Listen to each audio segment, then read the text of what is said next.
Vous vous souvenez de l'enquête du magazine 60 millions de consommateurs concernant la présence de cadmium dans les flocons d'avoine? Les flocons d'avoine sont fortement contaminés au cadmium, un métal cancérogène présent dans les sols et l'alimentation, d'après une étude de 60 millions de consommateurs. Et le magazine s'est complètement planté sur les chiffres et personne ne l'a remarqué. J'étais en train de mener une enquête sur un autre produit que vous verrez dans quelques semaines, et durant mon investigation, je suis tombé sur un article sorti le 23 avril dernier qui fait mention de 12 références de flocons d'avoine épinglés par 60 millions de consommateurs parce qu'elles contiennent du cadmium, un métal lourd particulièrement toxique et cancérogène pour l'organisme. Et il y a notamment deux marques qui ressortent, Quaker Oats et Chabrior, qui ont des taux allant jusqu'à 0,019 mg de cadmium par kilo. Bon, ce chiffre de 0,019, ça doit pas beaucoup vous parler, donc le magazine a calculé la dose hebdomadaire tolérable de cadmium pour un adulte de 70 kg, et ils sont arrivés au chiffre de 171,5 microgrammes de cadmium par semaine. Et donc, le magazine a calculé combien de cadmium nous apporte une consommation de 45 grammes de flocons d'avoine tous les jours pendant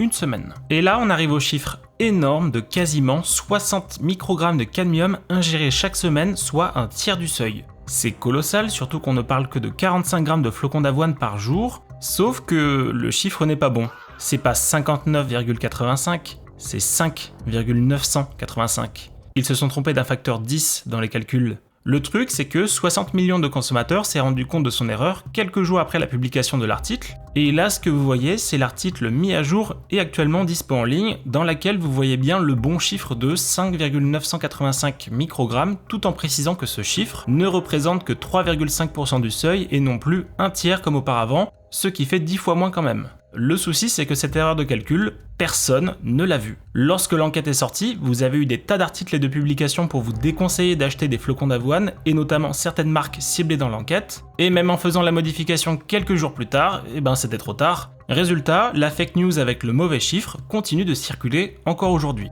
Là, je suis sur Google Actualité, vous avez des articles qui sont sortis il y a quelques jours qui reprennent le mauvais calcul en vous disant que vous allez atteindre un tiers de votre dose tolérable en cadmium si vous mangez ces flocons d'avoine tous les jours. Et au-delà du fait que 60 millions de consommateurs auraient pu soit retirer l'article parce que ce calcul c'était quand même le cœur de leur enquête, soit à minima reconnaître l'erreur publiquement, le vrai problème c'est que les rédacteurs, les journalistes, les pigistes dans les autres médias qui ont partagé cette enquête ne font tout simplement pas leur taf. À l'heure où je vous parle, l'article est en ligne et modifié depuis un mois. Mais comme il est payant, personne ne vérifie. Tout le monde copie l'information sur tout le monde et donc vous vous retrouvez avec des titres alarmistes. Donc prenez le temps de bien lire les articles et notamment leurs sources.